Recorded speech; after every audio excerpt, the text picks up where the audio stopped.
네, 여러분 안녕하세요. 2024년 11월 7일 목요일 새벽입니다. 새롭게 하시는 하나님의 은혜와 그리스도의 평강이 함께하는 모든 분들과 가정과 일터에 함께 하십니다. 함께 묵상할 하나님의 말씀은 시편 17편입니다. 여호와여 의의 호소를 들으소서. 나의 울부짖음에 주의하소서. 거짓되지 아니한 입술에서 나오는 나의 기도에 귀를 기울이소서. 주께서 나를 판단하시며 주의 눈으로 공평함을 살피소서. 주께서 내 마음을 시험하시고 밤에 내게 오시어서 나를 감찰하셨으나 흠을 찾지 못하셨사오니 내가 결심하고 입으로 범죄하지 아니하리이다. 사람의 행사로 논하면 나는 주의 입술의 말씀을 따라 스스로 삼가서 포악한 자의 길을 가지 아니하였사오며 나의 걸음이 주의 길을 굳게 지키고 실족하지 아니하였나이다.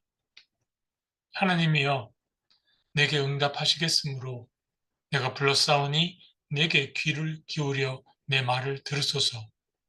주께 피하는 자들을 그 일어나 치는 자들에게서 오른손으로 구원하시는 주여 주의 기이한 사랑을 나타내소서.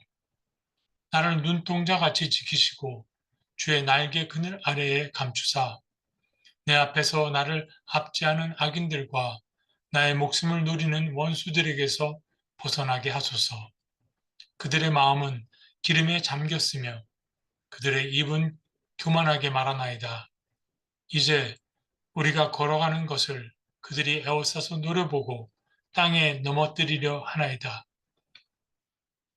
그는 그 움킨 것을 찢으려 하는 사자 같으며 은밀한 곳에 엎드린 젊은 사자 같으니이다. 여호와여 일어나 그를 대항하여 넘어뜨리시고 주의 칼로 악인에게서 나의 영혼을 구원하소서. 여호와여 이 세상에 살아있는 동안 그들의 분깃을 받은 사람들에게서 주의 손으로 나를 구하소서. 그들은 주의 제물로 배를 채우고 자녀로 만족하고 그들의 남은 산업을 그들의 어린 아이들에게 물려주는 자니이다. 나는 의로운 중에 주의 얼굴을 배우리니 깰 때에 주의 형상으로 만족하리이다. 하나님의 말씀입니다. 하나님 감사합니다. 시편 17편의 분위기는 마치 재판장의 분위기를 연상케 합니다. 고소장이 접수되었습니다. 재판장은 하나님, 피고는 기도자입니다. 기도자가 자기 변론을 시작합니다. 5단락으로 나누어서 변론을 들어보겠습니다. 첫째 단락 1절부터 5절입니다. 저는 잘못한 게 없습니다. 주님께서 저를 친히 판단해 주십시오. 주님의 눈으로 공평하게 판단해 주십시오. 기도자는 재판장이신 하나님께 격하게 호소합니다. 사람들이 자신이 하나님 앞에 범죄했다고 하나 자신은 마음으로나 말로나 행실로나 불의하지 않았다. 주님의 길을 굳게 지키고 실족하지 않았다. 하나님 앞에 떳떳하고 정당하다 항변합니다. 두 번째 단락 6절부터 9절입니다.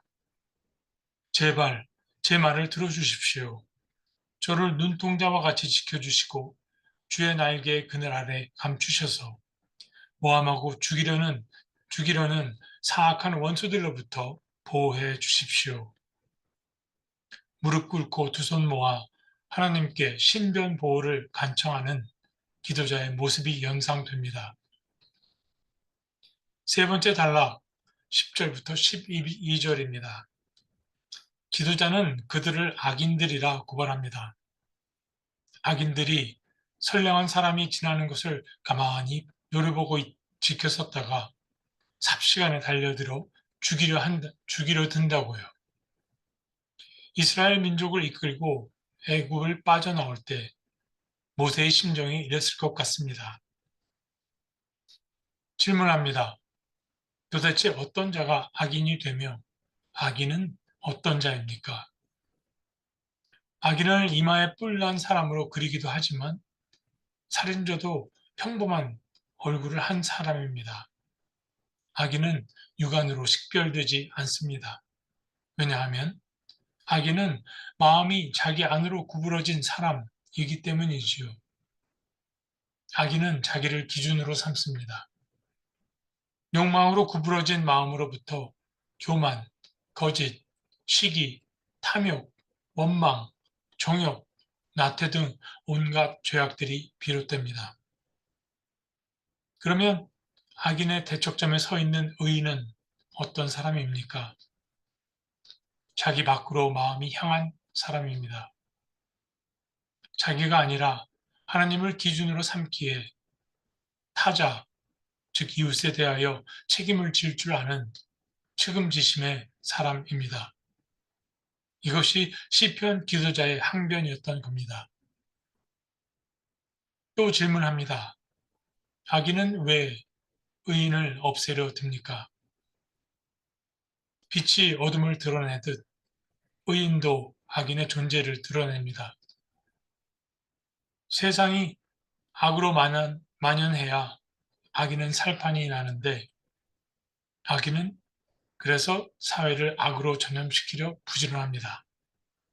당연히 의인은 회유하고 처단해야 할 대상입니다. 그러면 침묵하는 사람은 악인인가요? 의인인가요? 네 번째 단락 13절, 14절입니다. 기도자는 재판장이신 하나님께 악인들에게 정의의 심판을 내려주시길 간청합니다. 들어보십시오. 기도자의 악인들을 향한 통렬한 저주를 주님께서 저 사악한 무리들을 위해 준비해 두신 것으로 저들의 배를 채워 주십시오. 저들의 자식들도 그것을 실컷 먹게 되기를 바랍니다. 그리고 저들의 자식들의 자식들이 먹을 것도 남게 되길 바라나이다. 하나님의 심판이 악인들의 3대까지 미치기를 저주합니다. 이 저주가 어떻게 되었을까? 여기에 세상은 관심을 갖습니다. 그러나 하나님의 관심은 사랑하는 사람에게 있습니다. 하나님은 기도자가 토해내는 마음 깊은 곳에 도사리는 원통함과 복수심을 다 들어주십니다. 이로써 기도자의 마음은 악에 전염되지 않고 악인에게 복수하려다가 자기도 악인이 되고 마는 악의 덫에서 자유케 됩니다. 기도를 통한 카타르시스, 이것은 이 땅에서 하늘의 뜻을 좇아 살아가려 애쓰는 자녀에게 하나님께서 주시는 세상을 이기는 능력입니다. 마지막 5번째 단락 15절입니다. 보십시오. 참된 카타르시스, 하나님의 뜻대로 하는 근심, godly sorrow가 어떤 영향을 미치는가? 복수심에 불타오르던 기도자의 마음에 대반전이 일어납니다. 기도의 첫마디, 그러나 나는, but as for me. 이 외침은 지금까지 품었던 생각과의 단절입니다. 세상이 거꾸로 돌아가도 자신은 하나님만을 즐거워하고 기뻐하겠노라 선언했던 하박국의 단절과 같은 지금까지 살아온 삶의 방식과의 구별입니다. 오직 나와 내 가족은 여호와만을 섬기겠노라는 여호수아의 구별과 같은 분노, 복수, 저주로 치닫던 생각과 삶의 방식이 지도자가 주님의 사랑, 주님의 얼굴을 기억하자 단번에 돌아섭니다. 고난 끝에 입혀지게 될 주님의 영광, 주님의 형상에 대한 소망과 기쁨으로 현재의 고통을 견디며 이겨내겠다고 다짐하며 기도를 마칩니다.